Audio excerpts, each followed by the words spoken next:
There is a word we use in my profession, provenance. It means the chain of custody of a fact. Where a piece of evidence was born, who touched it, whether anyone broke the seal between its origin and the moment it is placed in front of people who have the power to act on it. My entire career, from the day I passed my analyst certification at the Bureau of Interstellar Affairs to the day I boarded the Ardent Sovereign with a transit badge and a hard case containing 11 years of my working life, has been a study in provenance. Where a fact comes from, whether it holds, whether, when you lay it in front of a room full of people with authority, it will survive everything they choose to bring against it. The Veradun file held. It held for 11 years, 4 months, and 17 days before anyone in a position of actual authority decided it was finally heavy enough to act on. I spent most of those 11 years in a sub-basement office on what the building directory listed as the 3rd floor, a designation I had long since stopped finding ironic. Acoustic tile overhead, recycled air, the low constant hum of servers that ran through every night without interruption, and a window that looked not outside but into a corridor. A stretch of institutional hallway with gray walls and the occasional motion of someone pushing a cart. I made the 12-minute commute from my apartment to that desk 2,847 times before the morning director, Castle, walked in and said a single authorization code on the desk surface, and said, without preamble or ceremony and without sitting down, "Pack the case. You're going with them." I will try to tell this clearly. I owe that to the 2,200. The CSH Veradun was a Consolidated Services hospital ship, registry number HV 1144, operating under the Red Cross Compact of the Concord of Wounded Stars. The same compact the Veradun Dominion had signed, with considerable public ceremony, 11 years prior. Under that compact, a hospital ship was inviolable. The white hull, the oxidized brass Red Cross plaque mounted on the forward dorsal section, the transponder signal broadcasting protected status on 17 simultaneous frequencies. These were not suggestions, not diplomatic conventions subject to interpretation, not guidelines a signatory could weigh against operational necessity. They were, in the language the compact's drafters had borrowed from human naval law dating back 5 centuries, absolute and unconditional. An attack on a hospital ship under those terms was not classified as a war crime in the usual legalistic sense. It was something older than that categorization, a violation so fundamental that no military justification had ever, in any documented instance in any signatory species recorded legal history, been accepted as an answer for it. The Veradun Dominion signed the compact in the galactic year 2241. The signing ceremony was held on their 2nd orbital station, the one named for their founding legislative architect. There were photographs and holographic recordings distributed to all signatory press services. The Dominion's first arbiter pressed the formal seal into the document with both manipulator arms. A gesture their protocol staff had briefed us was the Veradun equivalent of placing both hands on a sacred text, an affirmation through physical posture that the signer understood what they were committing to and was committing to it completely. It was, the briefing notes said, one of the highest register pledging acts in their culture. It meant something, or was supposed to. 14 months later, they destroyed the Veradun asterisk. I was not the original analyst on the file, I was the 4th. The first 2 were quietly reassigned to other desks within the Bureau after the Veradun Dominion lodged formal diplomatic protests about the investigation's conduct. Protests our foreign affairs apparatus spent the better part of 18 months attempting to resolve through channels that, in retrospect, were never going to resolve anything.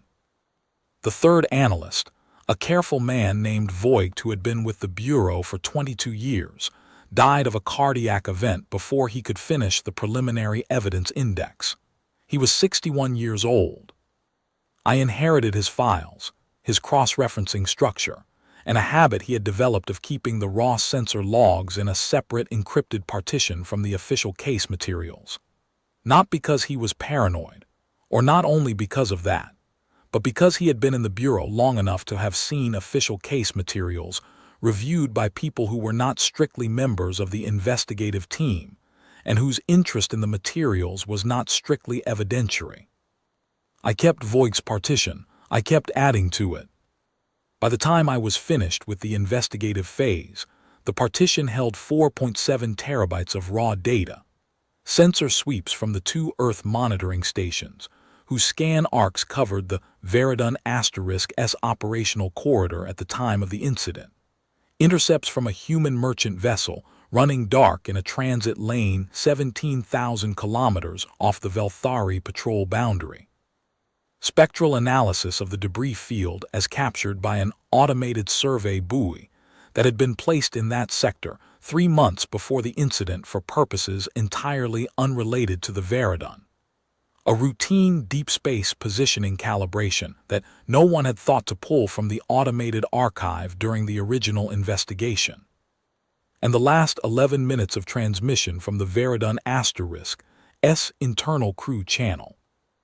That last item requires a word of explanation, because it was not in the original evidence package, and it should have been.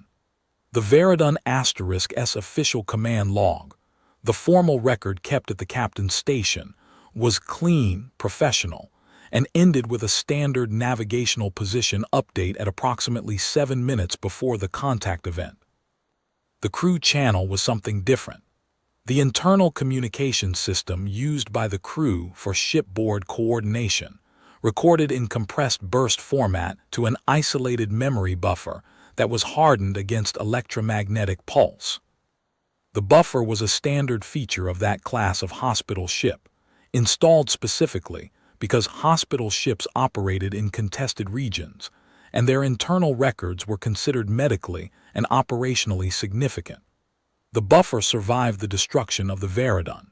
It was recovered 18 days after the incident by an Earth survey team operating under a salvage authorization logged as debris field assessment.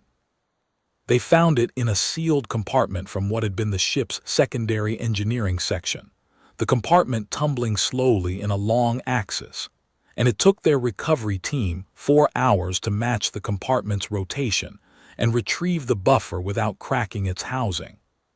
The reason the crew channel was not in the original evidence package is simple. No one in the initial response team thought to check for it. It was not listed in the standard evidence checklist for a destroyed vessel. Voigt had found the reference to it in a technical specifications document and had flagged it in his notes as something to pursue, but had not retrieved it before his death.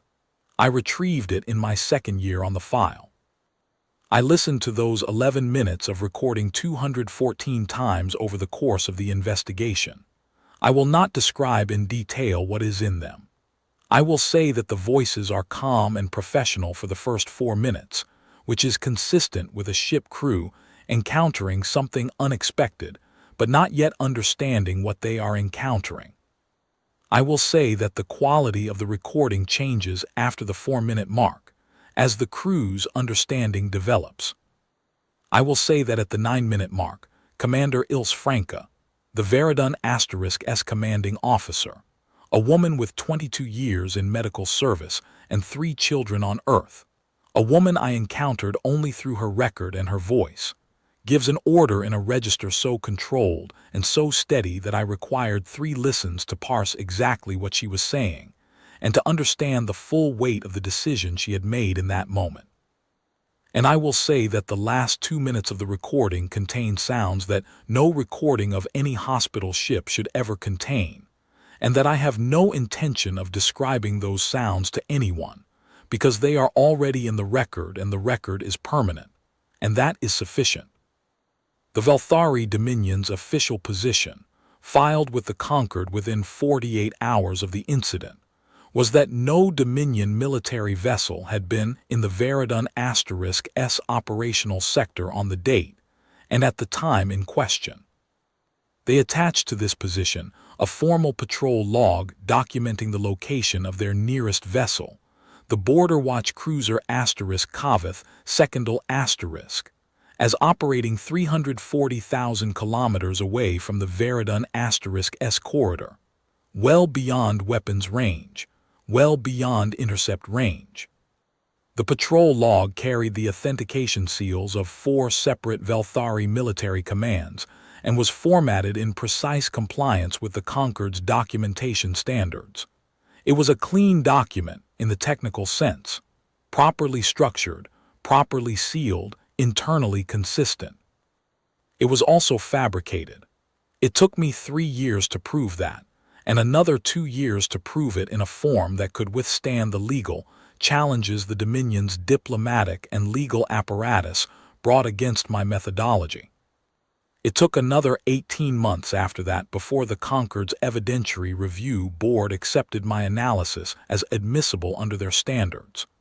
A process I had not anticipated would take as long as it did, and which at several points seemed less like a legal proceeding and more like a test of whether I was willing to keep working longer than the people opposing the analysis were willing to keep resisting it.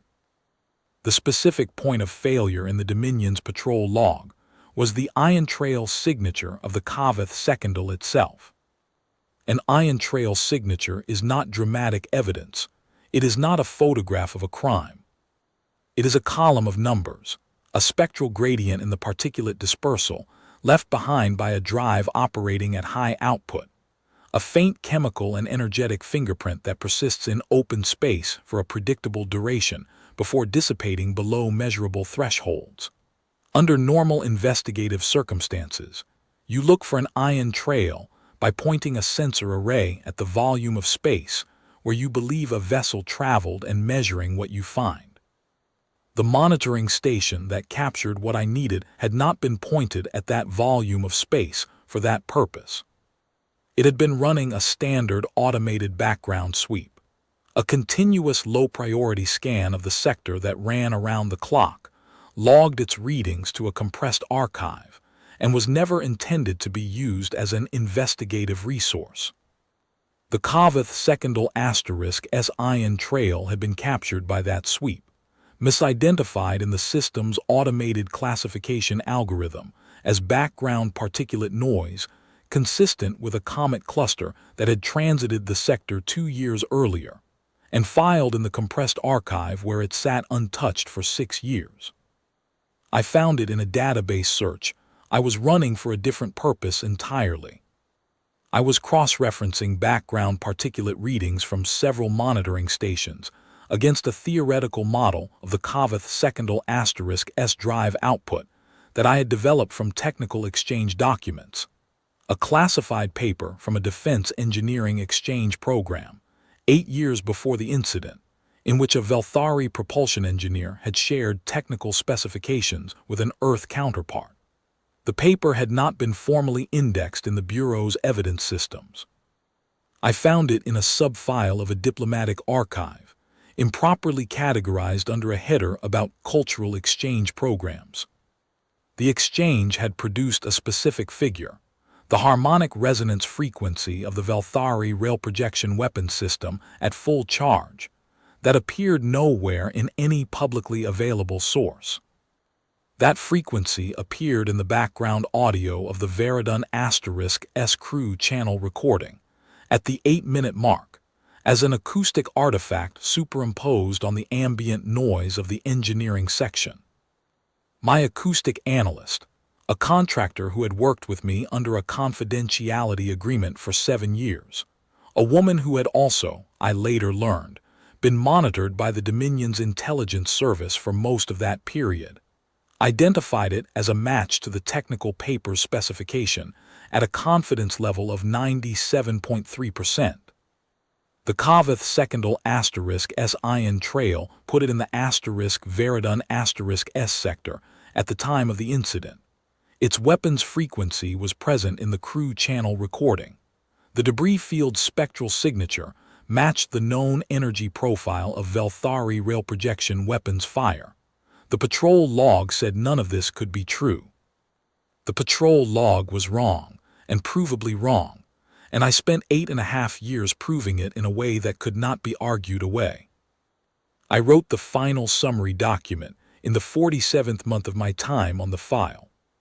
It ran to 340 pages, not including annexes, and I revised it 11 times over the following years as new evidence was added, as legal challenges required me to reestablish foundational facts I had considered closed, as the evidentiary review board sent back queries that were, in a number of cases, clearly drafted by individuals who had not read the annexes I had specifically compiled to answer those questions.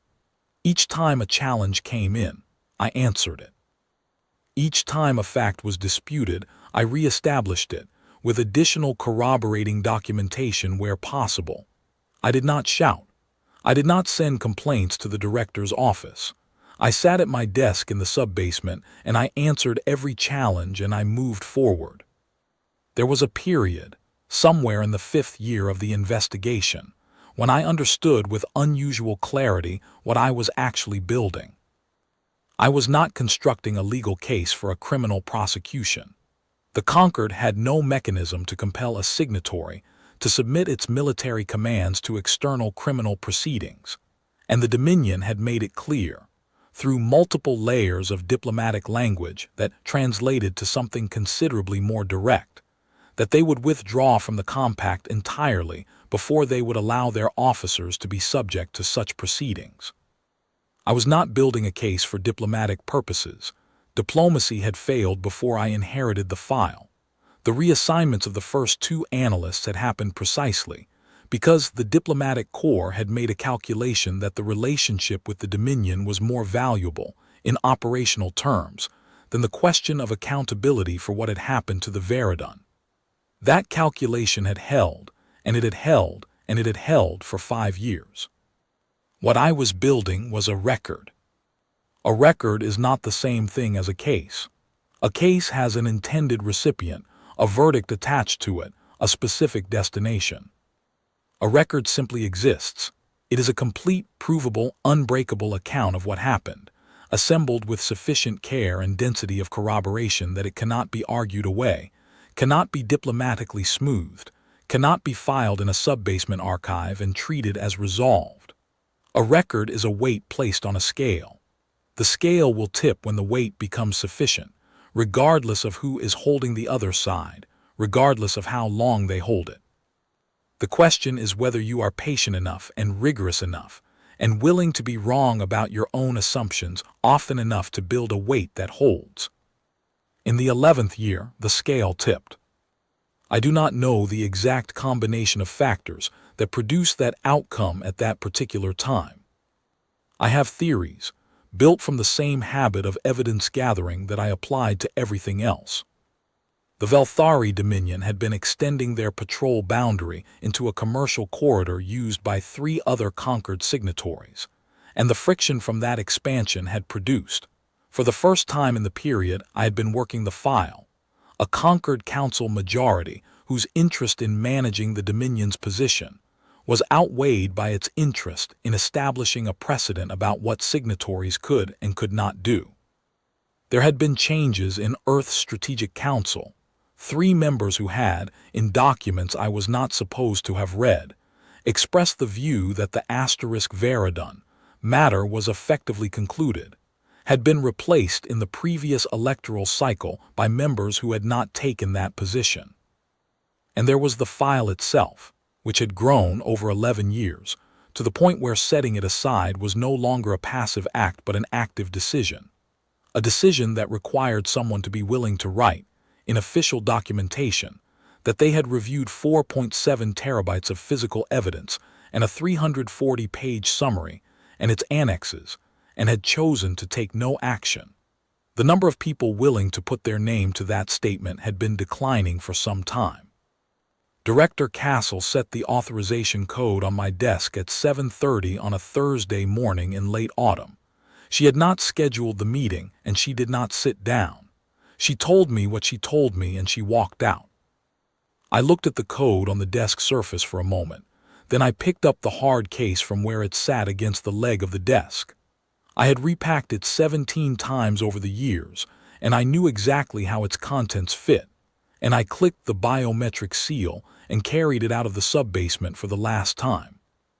The Ardent Sovereign was the fleet's command vessel, a heavy fleet carrier of the Meridian class, 2.4 kilometers from bow to stern drive housing, with a sensor array capable of full-surface planetary mapping from a standard orbital altitude, and enough internal volume that the corridors felt, during my first days aboard, less like a warship than like the interior of a large building that happened to be moving. I was given a cabin on deck 7, 3 meters by 4, a bolted desk, a bunk, a viewport looking into the docking bay. I set the hard case on the desk and sat on the bunk and watched the docking bay through the viewport. I had never been on a warship before that moment. I had spent 11 years studying a specific act of violence and its cover-up, and I had read more tactical and military documentation than most people outside the uniformed services, but reading and being are not the same thing, and the gap between them was larger than I had expected. The fleet assembled over 14 days. I watched it from my viewport in the hours between briefings and from the external feeds in the briefing room during briefings, and the process of watching it was one of the more disorienting experiences of the investigation's final phase. Warships do not arrive with drama. They transit in and take position in the formation grid with the same practiced efficiency that freight haulers use when docking at a cargo terminal, one after another, each vessel finding its assigned coordinates and going still. There is no announcement when a warship arrives in formation.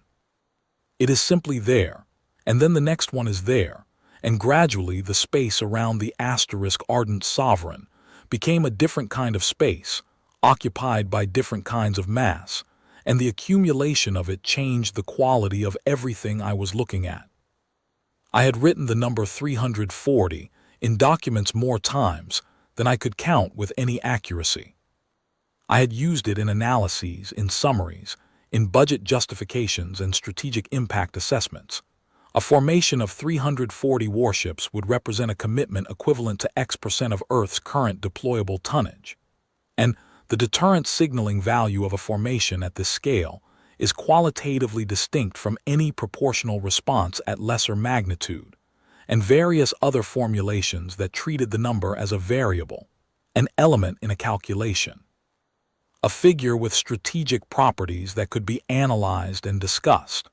I had not previously been present when the 340th warship took its position in a formation grid, and the grid became full. I am not sure I have the language to describe what that looks like. I will try anyway, because the record should contain it. From the Deck 7 viewport, looking out into the docking bay and through its open end into the space beyond, the outer ships of the formation were visible as shapes against the dark, not as dramatic silhouettes, but as things with actual physical presence, running lights steady at their positions, daylight from the local star catching their hulls in pale streaks where the geometry was right. They were still. The formation had a quality of stillness that I did not have a word for until I had looked at it for a while, a stillness that is different from emptiness, that has mass in it. 340 warships holding position in a formation grid, waiting. The waiting had a weight. That weight was, I understood looking at it, the point. Admiral Castor then came to my cabin on the third day of the assembly period. He was older than his official portraits, a compact man with gray at his temples, and a face that had, at some point, finished making expressions it did not mean, and had since stopped offering the practice ones. He took the single chair and looked at the hard case on the desk for a moment before he looked at me. "You understand what we're doing," he said. "I do," I said. "You'll have a seat on the bridge for the transit and the arrival. Secondary station, observer position, no operational function. I want you to be present for the whole of it so that afterward you can say you were." He was telling me in a precise way that I was there as a witness. The analyst who had built the record, present to close it in person. It was a procedural consideration, not a token gesture, but a real one, a recognition that the record and the action it had produced were connected, that the person who had assembled the proof should be there when the proof was delivered. I said that I appreciated it. He looked at the case again. Is it all in there? Everything with provenance, I said. The complete chain from the first sensor capture to the board's final acceptance. Every point of corroboration, every challenge logged and answered. The crew channel recording and its authentication. The patrol log refutation. The 2,200 names. 2,200, he said and stopped. And 17, I said. Patients who were in Surgical Suite 1 during the attack. They were on the crew roster but not in the complement count in the initial incident report. I added them in revision 6 of the summary. He was quiet for a moment. It was the kind of quiet that does not need to be filled. Then he stood up and said, "We transit in 4 days," and left. I spent those 4 days before transit doing what I always did, working. The fleet's JAG staff had requested a briefing on the evidentiary chain, the formal legal summary they would need to include in the post-action record. And I gave that briefing on the second day, in a conference room 1 level below the bridge, to an audience of 8 officers who listened with the kind of attention that people give to something they are being required to retain. I walked them through the 14 points of the patrol log refutation, the ion trail methodology, the crew channel authentication chain, the conquered board's acceptance process. They asked precise questions. I gave precise answers. When it was done, the JAG senior, a lieutenant commander named Reth, thanked me and said that the documentation was the most complete evidentiary package she had seen presented to a fleet command, and that she intended to cite it in the post-action record as the basis for the judicial referral. I thanked her and went back to my cabin. There was a 4th thing I did in those 4 days that I have not previously put in any official document, and that I am putting here now because the record should be complete. I sat at the bolted desk with the case closed in front of me, and I went through the crew roster by memory, not reading it, because I had read it enough times that I could generate it from memory in sections, 100 names at a time. I had developed this habit gradually over the years, in the way that certain habits develop during long solitary work, without conscious intention. The names of the 2,217 were not abstractions to me. They were names I had read until they were shaped differently in my memory from other text, more solid, more specific. The way a word stops being a word and becomes the thing it refers to if you've handled enough evidence about that thing. I went through the roster by section: medical officers, nursing staff, surgical teams, engineering crew, administrative personnel, patients in Surgical Suite 1. It took me about 20 minutes, each of the 4 evenings. I am not sure what function this served. I think it may have been the only form of ceremony I had. The transit to Velthari space took 8 days. The Dominion's territory was not close. One of the structural elements of their alibi had been the operational argument that a border watch cruiser would have had to push its drive beyond standard tolerances to reach the Veradun *S corridor and return inside the patrol window, which the Dominion had argued was evidence of implausibility. One of the 14 points in my analysis of the fabricated patrol log was a calculation performed by a drive systems engineer who had worked with me under a confidentiality agreement for 9 years, showing exactly what tolerances a *Kaveth* class cruiser was rated for versus what would have been required. The calculation showed a margin. The drive was capable of the transit and the return within certified limits with time to spare. The engineer had been monitored by the Dominion's intelligence service for 6 of the 9 years we worked together. He had never told me. I found out afterward, in the post-action documentation phase, from an intelligence summary. He had continued working under surveillance for 9 years without altering his methods or his conclusions.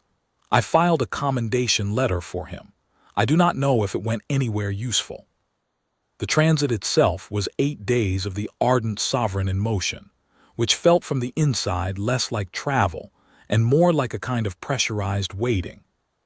The drive output in transit produced a low hum throughout the hull, different in frequency from the server hum I had lived within the sub-basement, deeper, more structural, something you felt in your sternum if you sat still for long enough. I worked during the transit days, or tried to. The post-action presentation order was something I could do without the full archive at my elbow, and I organized it carefully, cross-referencing it against the JAG briefing materials to ensure the evidentiary summaries aligned. In the evenings, I ate in the officers' mess, where I sat at a corner table and ate whatever was served and spoke to the people who sat near me when they spoke to me, which several of them did, with a kind of careful courtesy that I recognized as the particular courtesy extended to a civilian specialist aboard a military vessel, not unfriendly, but bounded. Acknowledging that I was there for a specific purpose, and that the specific purpose was understood, and that this was enough of a basis for a meal. The officers of the Ardent Sovereign did not talk about what was coming in the way I expected them to. They talked about operational matters, maintenance schedules, the specific technical concerns of specific departments. They talked about the fleet's formation parameters and the transit timeline and the approach corridor's navigational characteristics. They did not discuss the Veradun at their tables, or the 11 years before this transit, or what would happen when the approach was complete. I thought about this for several days before I understood it. They already knew all of that. There was nothing about the coming event that would have been illuminated by discussing it over meals. The knowing was sufficient. The preparation was done. What remained was to go and do it. On the third day of transit, the first Velthari diplomatic transmission arrived. The fleet's movement had not been concealed. There was no operational requirement for concealment. The fleet's purpose was to be visible, to be known, to be understood before it arrived. The Dominion had intelligence resources in Earth's orbital space, as all major signatories did, and their intelligence apparatus had almost certainly reported the fleet's assembly before we completed it. The transmission confirmed that they had. It was addressed to the Ardent Sovereign *S command element, routed through the standard Concord diplomatic channel, and its content was approximately what my analysis had projected. A formal protest of the fleet's transit through the approach corridor, a reiteration of the Dominion's long-standing position that the *Veradun matter had been concluded through proper Concord channels, and a request that the fleet stand down and return to Earth space pending a new round of consultative discussions. Admiral Venn read it aloud at the morning briefing in its entirety. He read it without commentary. When he finished, he set the document down and said, "Log it, acknowledge receipt, continue transit." The communications officer acknowledged. The receipt acknowledgement, a one-line automated confirmation that the transmission had been received, was a technical requirement under Concord diplomatic protocol. Nothing else was sent. The second transmission arrived on the 5th day. It was longer than the first. Its formal language was intact, but there was something beneath the formality, a compression, a repetition of certain core phrases that I recognized from years of reading Velthari diplomatic intercepts. It indicated institutional stress. The Dominion had convened an emergency legislative session, according to the transmission. They were requesting an emergency hearing before the full Concord Council. They cited 17 precedents in interstellar diplomatic law, 4 of which I was reasonably confident did not apply to the current situation in the way they were being applied. The final section argued that the fleet's movement constituted an act of aggression under the compact's mutual security provisions, and that the Dominion was therefore entitled to request defensive assistance from co-signatories. "Log it, acknowledge receipt, continue transit," the Admiral said. The third transmission arrived on the 7th day. The Admiral's aide brought me a hard copy in the secondary briefing room, where I was working through the presentation order for the post-action documentation, the formal summary of the file suitable for submission to the Concord archive and to Earth's official record. The Admiral had made a notation at the top of the hard copy, "For your file, no action required." I read it. The diplomatic formality was thinner than in the first two transmissions, not absent but reduced, visible through in places where the underlying text showed through. The Dominion was no longer primarily citing precedents. They were, in terms that required considerable translation effort to render in any useful English equivalent, making a claim that the physical evidence record was not what Earth's government had characterized it as being. They did not specify in what way the record was incorrect. They simply asserted that it was. This had been their position, in various formulations, for 11 years.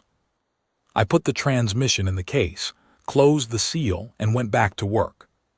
On the morning of the 8th day, I came to the bridge. The Ardent Sovereign *S bridge was quieter than any operational facility I had ever been in. The primary officer stations ran in a long arc facing the forward viewport, and the viewport was set at a shallow downward angle so that you were looking forward and slightly down into the space ahead of the formation. Every station had an officer. The consoles ran in the compact, abbreviated notation that military systems use, not the dense annotated readouts of an analyst's workstation, but compressed status indicators designed to be read at a glance in high-stress conditions, green and amber, a language of immediate states. The officers at their stations moved with an economy of motion that I recognized as rehearsed, not natural, rehearsed to the point where it had become natural again, a different thing than either. I set the hard case on the deck beside the secondary station and looked through the viewport. We emerged from transit 14 minutes ahead of schedule. I felt it in my inner ear, a brief pressure that everyone on the bridge absorbed without visible reaction, and then I looked through the viewport, and there was Velthari Prime. It was larger than I had prepared myself for. I knew its diameter to the kilometer, its atmospheric composition, its surface gravity, its exact population count, 4.1 billion. I had written that number in documents many times. Writing a number in documents and looking at the planet it describes through a forward viewport with 340 warships behind you are not the same cognitive event. The planet was a daylit world from our approach angle, a band of amber gold across the sunlit hemisphere where their star caught the upper cloud layer, and the clouds were pale and thick and slow, and through gaps in the cloud layer you could see, darker and textured, the surfaces of continents and the flat gray of ocean. It looked like a place where things lived, because it was a place where things lived. I looked at it for a long time. The sensor display showed the Dominion's orbital defense network, 23 stations in the primary orbital ring, 11 in the higher elliptical band, their positions marked as amber indicators. They were serious installations, well designed, properly spaced for overlapping coverage-capable weapons platforms. Against a fleet of perhaps 60 warships, they would have been formidable. Against 340, they were an entry in a calculation I had already done. The fleet held transit emergence position for 4 minutes. The 4 minutes were procedural sensor assessment, formation integrity confirmation, verification that the pre-transit intelligence picture matched the current sensor readout. It did. The Dominion had not moved installations. The fleet was intact. Everything was as it should be. At the 4-minute mark, Admiral Venn picked up the command circuit. His voice was the same as it had been in my cabin, in every briefing, flat, factual, stripped of everything that was not content. All commands, this is flag, begin approach. 340 warships began to move. I have read descriptions of fleet maneuvers. I have watched simulations. Neither prepared me for the physical quality of what it feels like to be inside a formation of that size when it begins moving. The low vibration through the deck as the *Ardent Sovereign *S own drives engaged, and beneath that vibration, transmitted through the hull at a frequency too low to be precisely heard but present enough to register in the body, the aggregate output of 339 other drive systems coordinating to the same moment. The formation moved as a unit. There were small variations.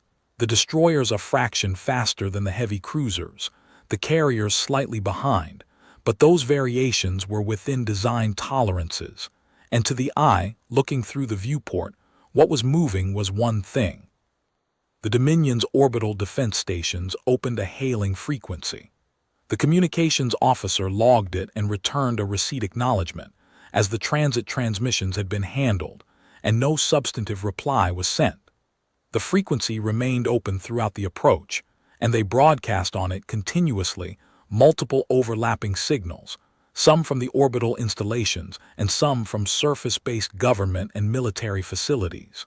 The broadcasts varied in register and content. Some were formal protest, consistent with the diplomatic transmissions from transit. Some were, in the translator's best approximation, demands. One was an offer, conditional in terms that the translator system could not fully render with confidence, something involving a formal review framework and a compensatory process, the language arriving too rapidly and too compressed for clean, real-time parsing. Admiral Venn did not respond to any of them.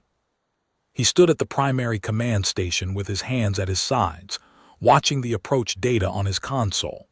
Once, during the approach phase, he turned slightly in my direction, not looking at me exactly, more through me, in the way that people with long operational experience sometimes look through a room when they are working through a calculation that has nothing to do with what's physically in front of them. Then he turned back. The fleet reached the primary orbital ring 47 minutes after beginning the approach. At that point, 2 of the 23 defense installations in the ring activated their weapons systems.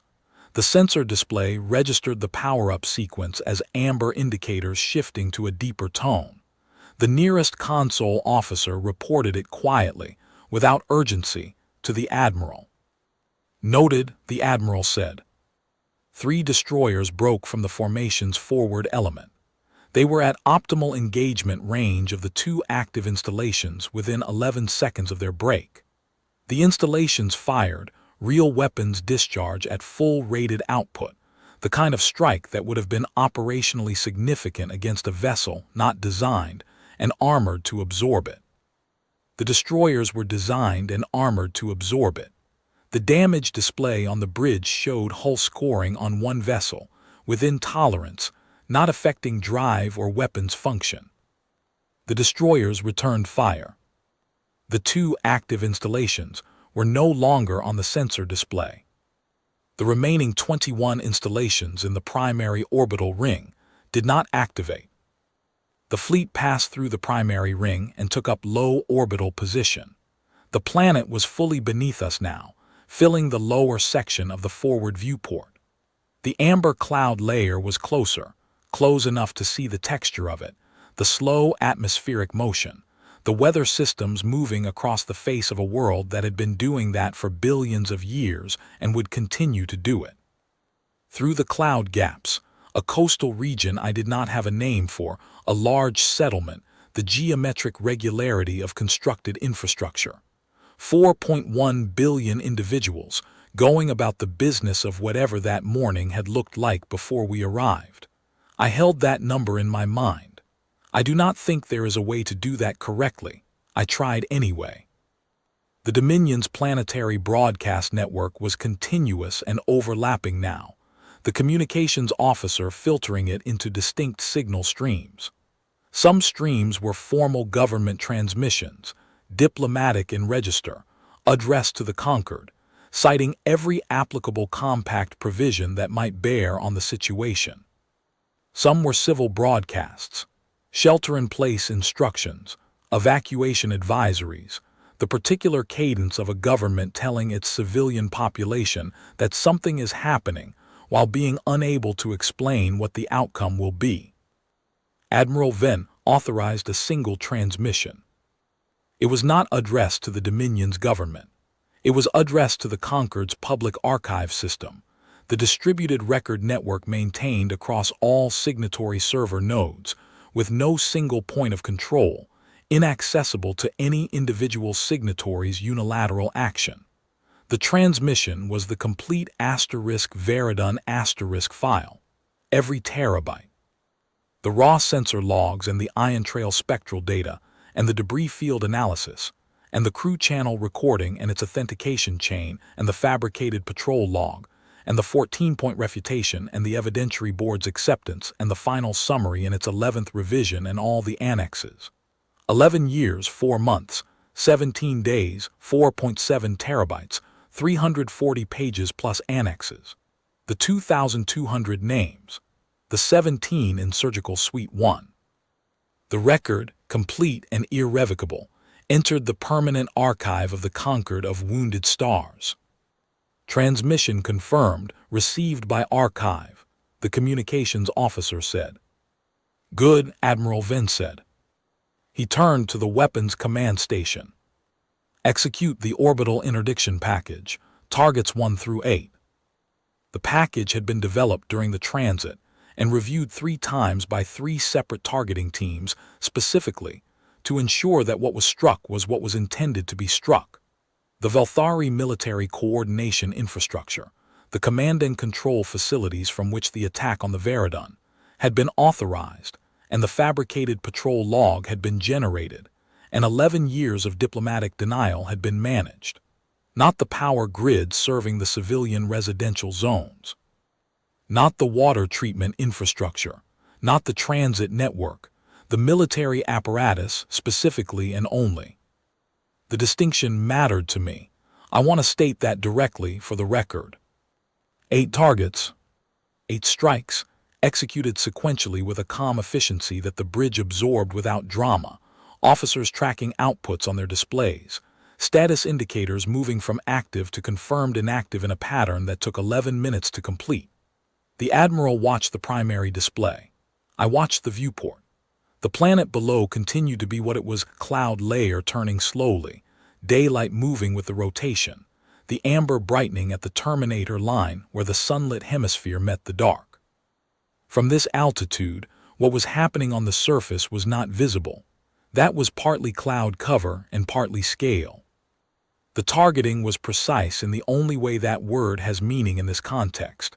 Precise relative to the maximum possible destructive capacity of a 340-ship fleet in low orbit, which meant that those 8 facilities were gone, and what surrounded them was not. I held both parts of that sentence in my mind simultaneously. I still do. When the 8th target confirmed inactive, the Admiral said, status. All 8 targets confirmed destroyed. Fleet weapons systems nominal. No fleet casualties. Hull scoring on the destroyer Pell * within operational tolerance, drive and weapons unaffected. Good, he said. He opened a channel to the Dominion's government frequency. He spoke without preamble.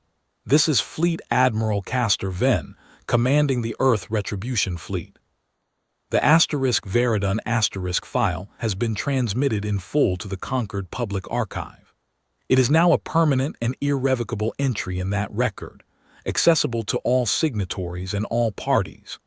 The military installations you have just lost are the facilities from which the attack on the hospital ship CSH Veradun was authorized, executed, and subsequently concealed through a falsified patrol log. The individuals who authorized the attack and the individuals who constructed the false account are known to us by name. Earth will transmit those names, with supporting documentation, to the Conquered's judicial review body within 48 hours. Further action will be contingent on the Dominion's compliance with the judicial review process. The Conquered has been notified of these terms. This channel is now closed. He nodded to the communications officer. The channel closed. The Dominion's broadcast frequencies did not stop. They did not stop for hours, and I would learn later that the civil broadcasts continued through the night cycle, and the government transmissions were active for days, addressed variously to the Conquered, to other signatories, to Earth directly. They had a great deal to say, and they said most of it. I read the translated transcripts later, as part of the post-action documentation, and sorted them into categories as I sorted every document by type, by content, by evidentiary value. Much of what they transmitted was what you transmit when an account you have maintained for 11 years has been permanently and publicly closed over your head. Some of it was coherent, and some of it was not, and sorting those categories is work I knew how to do. We held low orbital position for 6 hours. During that time, the fleet ran continuous sensor sweeps of the surrounding space to confirm that no Dominion military assets were repositioning toward the formation. None were. The remaining orbital installations, primary and secondary ring, stayed inactive. Several Dominion civilian vessels in the standard orbital traffic lanes altered their courses away from the fleet's position. The fleet did not interfere with them.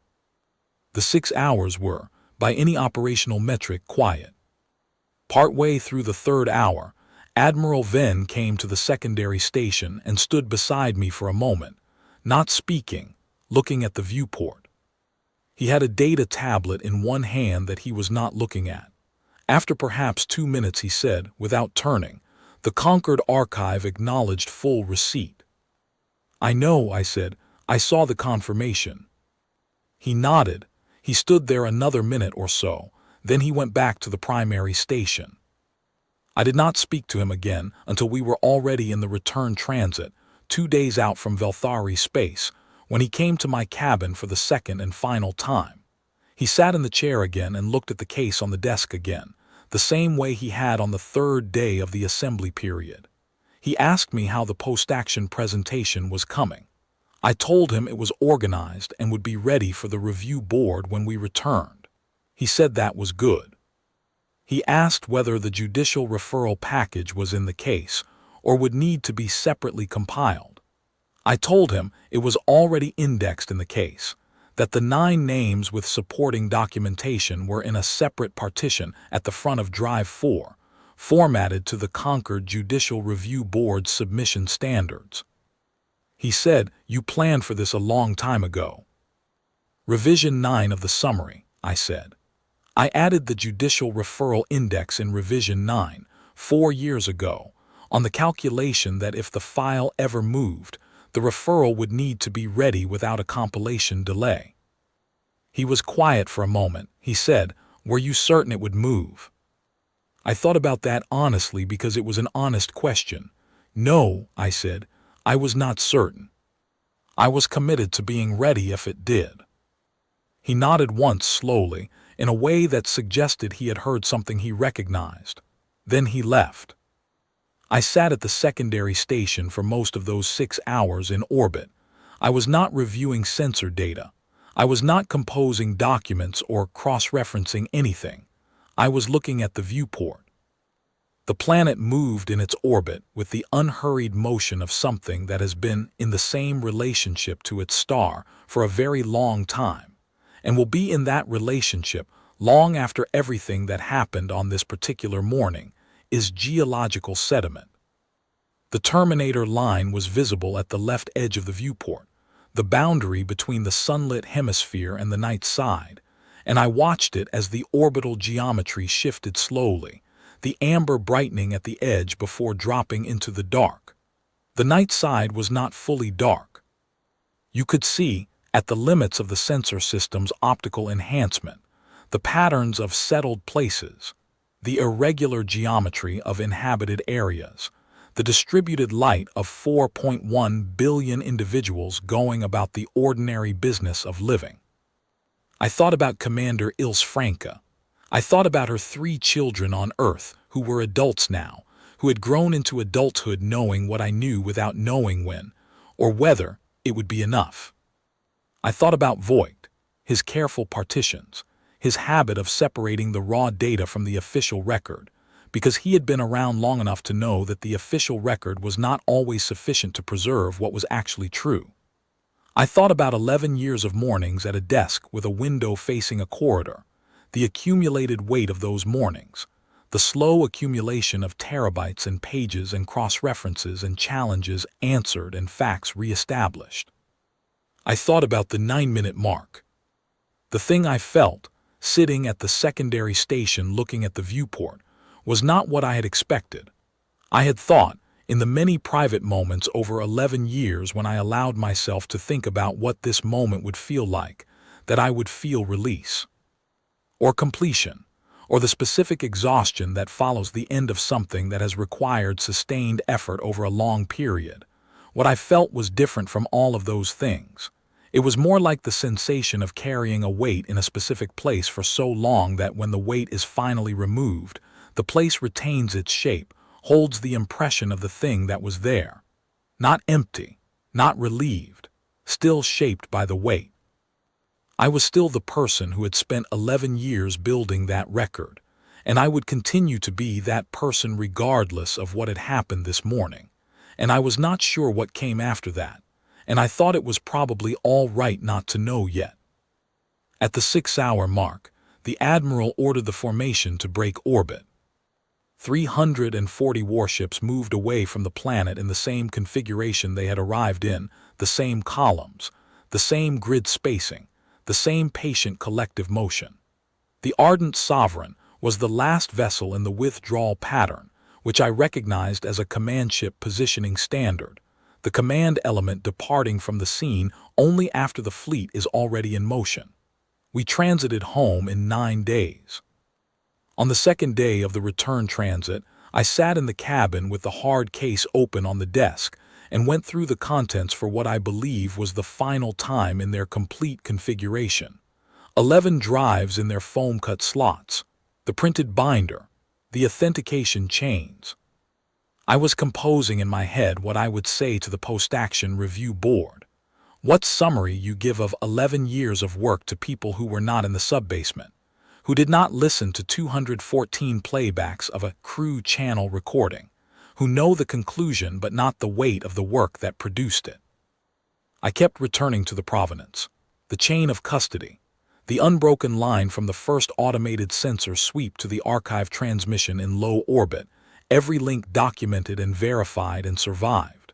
You can attack a hospital ship and file a denial, and sustain that denial for years through diplomatic management and legal challenge and institutional reluctance. You can do all of that. What you cannot do is alter the physics of what you did. You cannot retrieve the ion trail from 6 years of compressed archive data. You cannot remove your weapon's frequency from an acoustic recording in a hardened buffer compartment that was tumbling in open space for 18 days before anyone found it.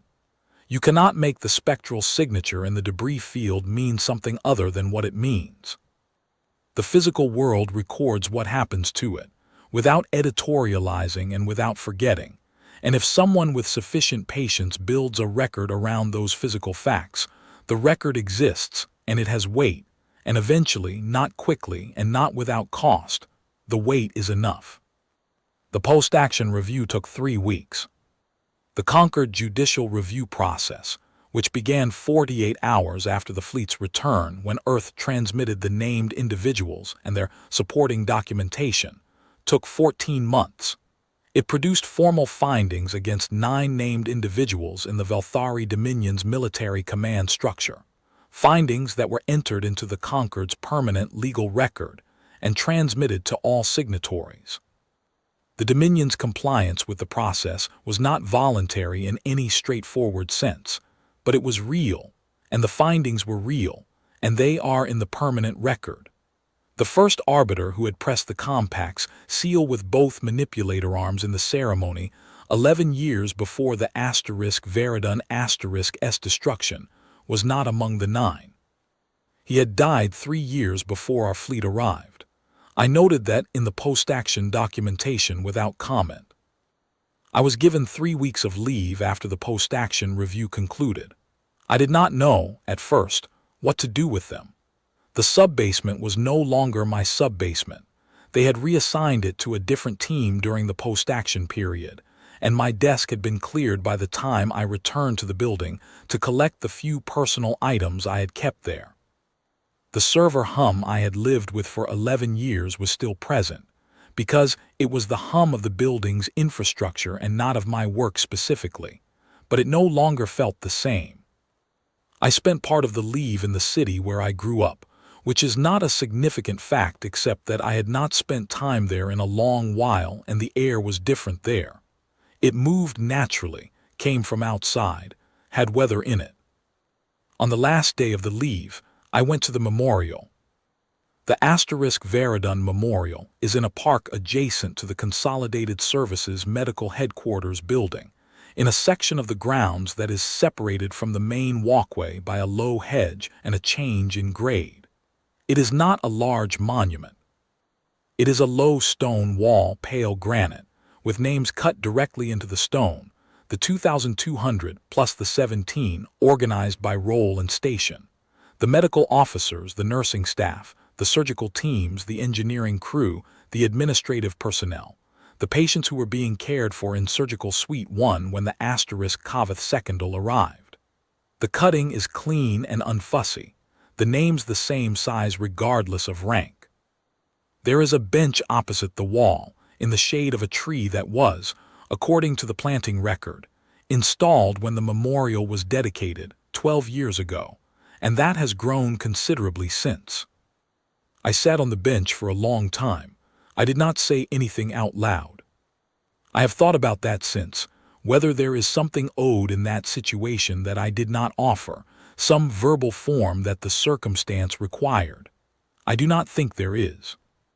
The file had already said what there was to say, in the only language that had proved adequate to the task. The language of provenance, of physical fact established beyond arguable doubt through years of careful work, of a record so complete and so unbreakable that it had moved 340 warships across interstellar space and caused a planet to look up at its own sky and find, looking back at it, the consequence of what it had done 11 years before. That language was more durable than anything I could have said aloud. It was already in the permanent archive of the conquered of wounded stars, where it will remain as long as the archive is maintained, which by the terms of the compact is indefinitely. I thought, sitting on that bench with the afternoon light on the stone and the names in their cut letters, about what the record had been for at its foundation, not strategically, not institutionally, but in the most basic sense of what it had been built to do. It had been built to make something true that had been made to seem uncertain. The Dominion had spent 11 years making the question of what happened to the Veradun seem like a question, a matter of competing claims, a dispute between evidentiary interpretations. The record had spent 11 years making it not a question, making it a fact assembled piece by piece from the physical evidence that the physical world had kept, without anyone's permission, without any awareness that someone would later come and find it and understand what it meant. The wall did not need me to tell it anything. The names did not need my ceremony. What they needed was what they had been given, slowly and without acknowledgement, and at the cost of 11 years of a life I do not regret spending that way. The record. What I thought, looking at the wall, at the 2,217 names cut into the pale stone, was not anything I would have put in a document. It was simpler than that. They were real. They were real, and it happened to them, and we did not stop until the record said so, and the record held, and that had been enough. The record was enough.